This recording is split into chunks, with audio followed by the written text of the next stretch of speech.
ঢাকার দোহারে ৩ মাদক সেবীকে ৭ দিনের কারাদণ্ড প্রদান করেছে ভ্রাম্যমাণ আদালত। দণ্ডপ্রাপ্তরা হলেন উপজেলার নিকড়া গ্রামের বাচ্চু শেখের মেয়ে বিথি আক্তার, চর জয়পাড়া গ্রামের নূর ইসলামের ছেলে রায়হান এবং বটিয়া গ্রামের রহিম খন্দকারের মেয়ে শারমিন আক্তার বন্যা।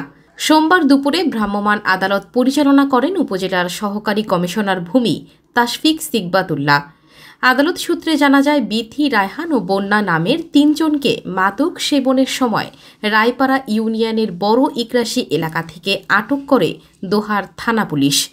পরে তাদেরকে ভ্রাম্যমাণ আদালতে হাজির করা হলে আদালত প্রত্যেককে ৭ দিনের বিনাশ্রম কারাদণ্ড ও ২০০ টাকা করে অর্থদণ্ড প্রদান করেন। এ বিষয়ে ভ্রাম্যমাণ আদালতের নির্বাহী ম্যাজিস্ট্রেট উপজেলা সহকারী কমিশনার ভূমি তাশফিক সিকবাতুল্লাহ বলেন, মাদকদ্রব্য নিয়ন্ত্রণ আইন ২০১৮ এর বিভিন্ন ধারায় তাদেরকে সাজা দেওয়া হয়েছে।